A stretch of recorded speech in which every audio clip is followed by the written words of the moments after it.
Salut à tous, bienvenue aujourd'hui pour une nouvelle vidéo. Tout d'abord, je tenais à vous souhaiter une très bonne année, la santé, tout ce que vous désirez à vous et votre famille. Et j'espère que cette année 2022 sera meilleure que la 2021. Normalement, ça risque de pas être trop compliqué, mais c'est ce qu'on se disait aussi pour 2021 et on a vu ce que ça a donné. Alors, vous l'avez vu dans le titre, aujourd'hui, on va parler de mon nouveau travail au Japon.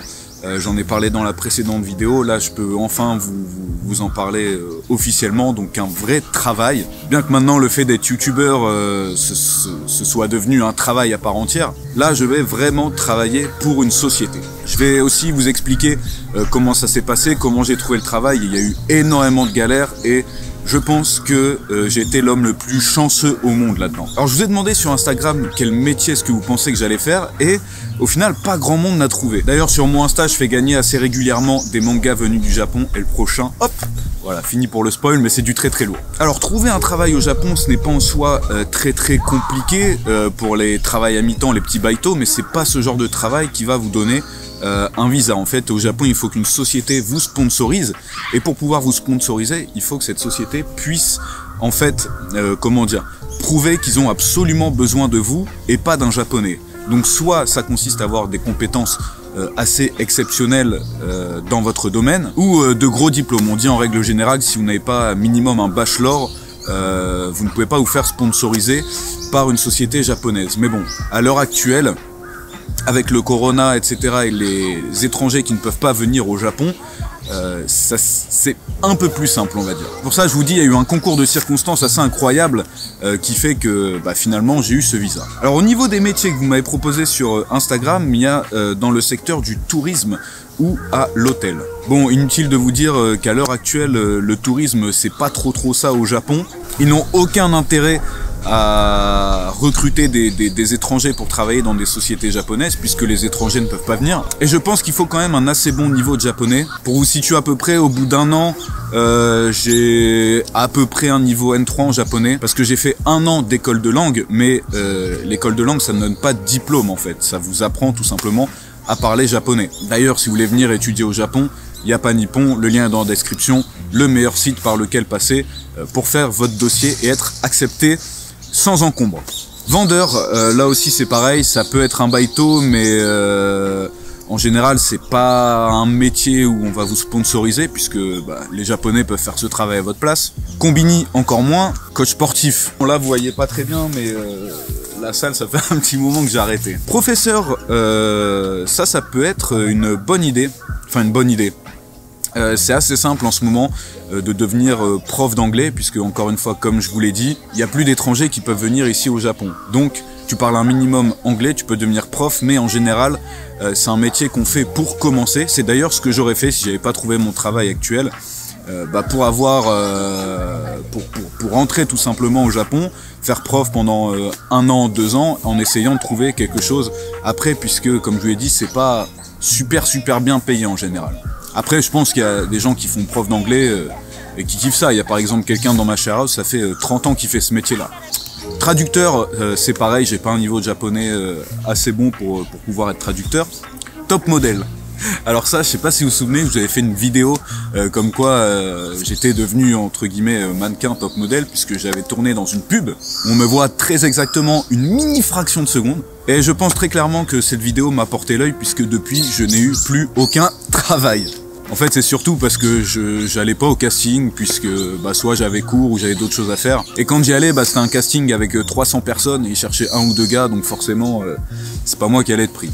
Informatique, ça aurait pu, ils cherchent énormément de gens dans l'informatique. Si vous voulez venir vivre au Japon, les gars, faites une formation d'IT, c'est grave recherché ici et franchement leur niveau il est pas ouf du tout. Responsable marketing digital dans une boîte étrangère, ça chauffe, on se rapproche. Mais non, le métier que je vais faire les gars c'est encore mieux que ça et franchement vous n'allez pas y croire.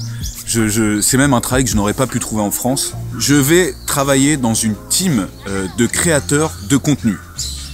Donc c'est-à-dire, je vais travailler sur les réseaux sociaux, faire des vidéos, donc ça va être sur YouTube, Instagram, Twitter et TikTok. Je n'ai jamais fait de TikTok, donc je sais pas trop ce que ça va donner, mais bon, il y a bien un début à tout. Mais c'est pas tout, c'est là où c'est encore plus incroyable, c'est que c'est une société donc japonaise, mais avec des étrangers, donc je n'aurai pas besoin de parler japonais, qui est souvent un gros problème à l'embauche au Japon, puisqu'on vous demande souvent un N2 si tu veux travailler dans une boîte japonaise, voire N3 ça peut passer. Attention, encore mieux, puisque la compagnie dans laquelle je vais travailler est une société qui vend des figurines et goodies animés jeux vidéo. Qu'est-ce que je pouvais demander de plus, les amis? C'est parfait. C'est pour ça que je vous avais dit sur Twitter et Instagram que je touchais mon rêve du bout des doigts.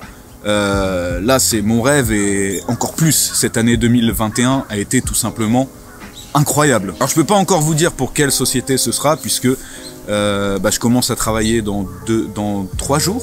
Ouais, c'est ça, lundi. Et je vous partagerai tout ça quand on sera en place, puisque le but, ça va être de faire des vidéos vraiment qualitatives. Bon, ce sera en anglais, donc j'espère que vous avez quand même un minimum de niveau d'anglais.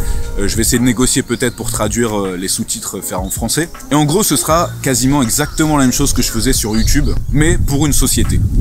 Donc figurines, jeux vidéo, event, vlog, franchement, je pense que vous allez vous régaler. Donc comment j'ai trouvé ce taf? Tout simplement en cherchant sur des sites de travail pour étrangers. Je vous dis très souvent, c'est des jobs où on vous propose d'être prof d'anglais ou travailler dans l'IT. Et j'avais vu une offre tout simplement qui proposait d'être préparateur de commandes justement pour cette boîte d'exportation de figurines dans le monde. Donc je clique, j'étais prêt à envoyer mon CV. Et je vois qu'ils ont un deuxième poste, une deuxième proposition pour la team de créateurs de contenu.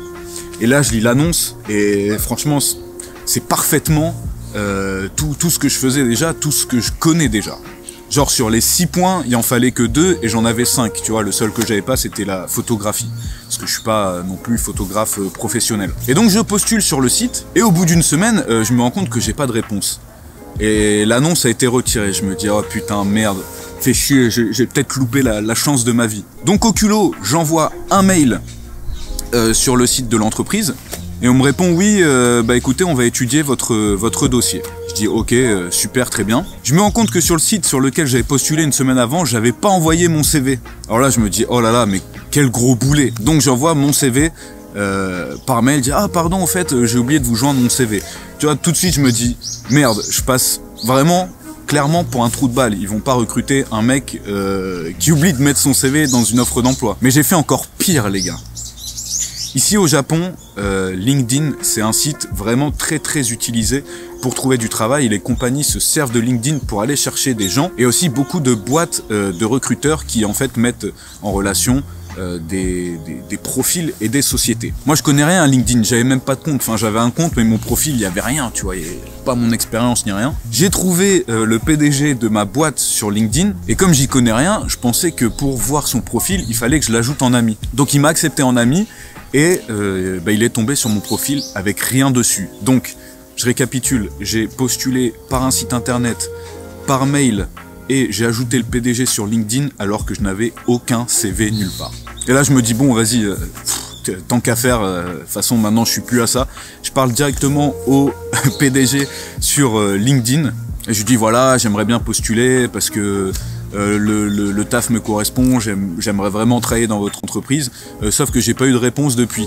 Et donc je parle avec lui, je négocie, tout se passe bien. À ma grande surprise, bon, il a pas trop fait attention à mes gaffes précédentes, sauf qu'après cette conversation, donc il me propose un entretien, je me rends compte que dans la journée, juste avant de le contacter, en fait, la secrétaire de la boîte m'avait répondu. Donc ça faisait la 3e ou 4e fois que je passais pour un gros boulet. Mais au final, tout s'est bien passé, j'ai eu un entretien par Zoom, puis un entretien en vrai. Les gens sont vraiment trop cool, le projet va être incroyable. J'ai vraiment hâte de vous partager tout ça et que de vous faire de grosses vidéos et que vous kiffez tout simplement. Parce que là, automatiquement, j'aurai pas les mêmes moyens qu'en travaillant par moi-même de mon côté. Et franchement, putain, ça fait plaisir parce que cette année 2021, j'ai tout mis dedans. C'était ma dernière chance si je trouvais pas de travail. Je rentrais en France avec quasiment plus d'argent de côté. Donc je me suis dit, ok, vas-y, je donne tout. Si j'y arrive, je reste. Si j'y arrive pas, tant pis, je retourne en France et fini le Japon. Et au final, ça a payé. J'ai eu une chance incroyable, mais je pense aussi que c'est le fruit de tous les efforts que j'ai mis pendant toutes ces années qui commencent enfin à payer. Et ça, c'est aussi grâce à vous, donc je tenais aussi à vous remercier. Et c'est pas fini, hein, puisque toutes les vidéos que je vais faire avec cette entreprise, je vous les partagerai sur mes réseaux sociaux, parce que si vous avez kiffé mon contenu d'avant, vous allez forcément kiffer ce contenu dans ma nouvelle boîte, puisque ce sera tout simplement en mieux. Encore une fois, je vous souhaite le meilleur à tous et à toutes pour cette année. Et je peux terminer sur cette phrase qui va paraître totalement bateau, mais au final, je le pense vraiment. Lâchez rien, continuez à croire en vous et battez-vous pour vos rêves. Putain, ça fait vraiment phrase shonen neketsu, mais je trouve qu'elle est magnifique. Prenez soin de vous et à très bientôt. Tiana.